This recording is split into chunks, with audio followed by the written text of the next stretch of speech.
another thing that was big in 2023 was, you've sort of touched on it a couple of times, a brush with your health. Let's put it that way. Talk to us about that, mate.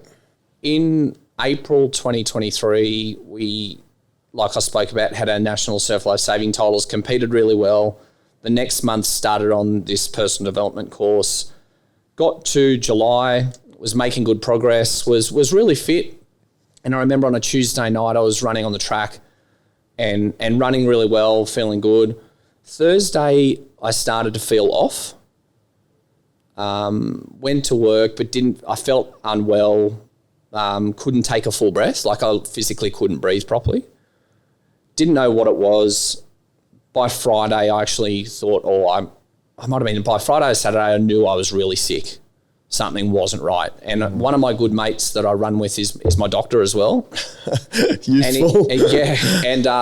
So on Monday, I went and saw him first thing Monday morning.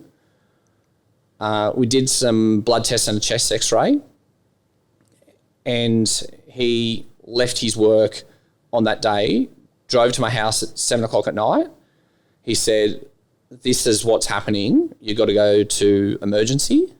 You got to go to the hospital." I said, "Okay, tomorrow morning." He said, "No, like literally right now. You got to go right now." So he left his work to drive to my house to tell me. So I had gotten pericarditis, which is the pericardium is the sac around the heart, and mine had filled with fluid, which was compressing my heart. So I had lost 40% of my red blood cells. I was totally anemic, so I had 0 iron left. And I had this, like sac compressing on my heart. And on Monday when I went to the hospital, I parked 200 metres from the door. So this is less than a week from when I was running quick on the track. And I thought I was going to faint a couple of times walking 200 metres to the front door of the hospital. So when I first got in there, they said, "We need to test you for cancer and leukemia." And mate, talk about a life-changing moment right there. Turns out, in summary, I got it from a viral infection, so potentially COVID immunisation. Don't know, doesn't really matter. Just unlucky. And so at one point, so they gave me a drug called colchicine, which is an anti-inflammatory. And they said, if this doesn't work, we're going to have to drill into your chest and drain the pericardium manually, which didn't really want them to do, clearly. Thankfully, the drug worked, but I was in a really, really bad way. And I definitely thought, at worst, I hope I can recover some sort of health to live some sort of a normal life after it. I definitely thought that's probably the end of my sporting career. And I hoped it wasn't the end of me being here, full stop. And I was really, really worried. So I was in the cardiac ward for a week. I was literally in the fetal position for 2 weeks at home. And it's taken 8 months to get back to where I was, which doctor said 12 to 18 months. Fast forward through the most hard work and commitment to being resilient that I have ever shown in my life. We had our state surf life saving titles 2 weeks ago and felt I competed maybe better than I ever have. Wow. And I don't actually really care about, I got 7 gold and 2 silver from 9 races, but actually didn't really care about the results or the medals at all. Was just so fucking relieved that I had my health back, because when I was really sick in hospital, I had a resting heart rate of 95 beats in the middle of the night. I couldn't walk. I couldn't think. I couldn't work.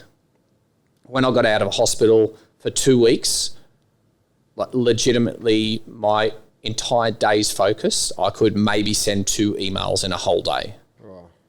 I did 0 exercise for 3 months. I haven't done that for 35 years, like ever in my life. Since I started exercise, I've never had 3 months off ever. And so mentally, that was like incredibly difficult to deal with. I felt unhealthy, which I was. I felt unfit, which I was. I felt pasty white, which I was. And I was sad. But I wasn't depressed because I was committed pretty early on that I would go through these times of going, I might never compete again. And then I actually went, screw that.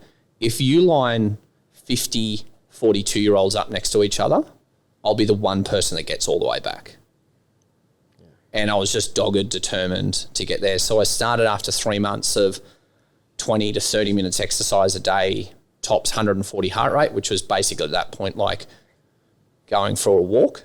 Getting out of the bed. Got back in the pool and I felt like literally felt like I had never swum before. And I reckon 3 months after I got sick, I did a stress test with my cardiologist and all the inflammation had left the sac. I had no damage to the heart muscle itself. And he said to me, turn your heart rate monitor off, go and pick a race and get back to it. Get back to what you love doing. Start becoming yourself again. So I had 12 days. I had not done anything for 3 months and I had 12 days until the Coolangatta Gold, which is a couple of hour Ironman race in Australia. And I just had this feeling. I thought, you know what? I don't care if I go and get my ass kicked. I just want to go and do something to feel like I just wanted to feel like myself again. And so I entered this race. I did 12 days of aerobic training, entered this race. I won my age group on basically no training, but I was so happy. It was a pretty ordinary performance athletically, but I was just over the moon to be back there doing what I love, feeling like myself. Wasn't fit. And I didn't tell my doctor I was doing it, which that's the until one, after. Yeah, that's the one time I've misbehaved in 8 months. Everything else I have followed to the T. So totally overhauled my diet. I never used to focus on diet or sleep. And it's, the number one focus of me every day now. Wow. But after that Coolangatta Gold race, I thought, okay, like I've finished the race. I'm really unfit. I still won. Let's be careful, but let's start trying to recover yourself. And that's when my mindset changed to go, no, I'm going to beat this no matter what it takes, no matter how hard I've got to work, no matter how many setbacks I get. And mate, I was going to races at the start of this summer and getting my ass handed to me by people that I would usually always be significantly quicker than. And I was fine with it. I was like, I just got to go through it. I've got to keep bashing my head against the wall. And slowly but surely, I started to see some green sprouts and the tide started to turn. And then I reckon it was after 6 months like that. I had been swimming 30 Ks a week every week. And I can remember the day I woke up and I'm like, geez, I feel good today. Wow. Like I feel healthy. And I went swimming and I swam way quicker than I have. I was like, okay, it's only one day, don't get ahead of yourself. And I went training that afternoon and again, same thing. I went swimming the next morning, same thing again. And that was when the tide just turned, the tide started to come back in and I just felt it at the time. And there have been days since then that like haven't been great because I've been tired or fatigued or stressed at work or whatever. But it's taken me 8 months to get back to where I was. And mate, I'm so grateful to have been through it because whilst it was for me personally, it was health-wise, it was by far the worst thing I've ever been through in my life. It was really formative and a really great a great thing for me to go through because it showed me how tough and resilient I was. And I proved it to myself, not for anyone else but myself. But it also made me look at my diet, look at my sleep, look at recovery, things that I have never done before. And I've got a really good balance now where I'm healthier and happier for it. So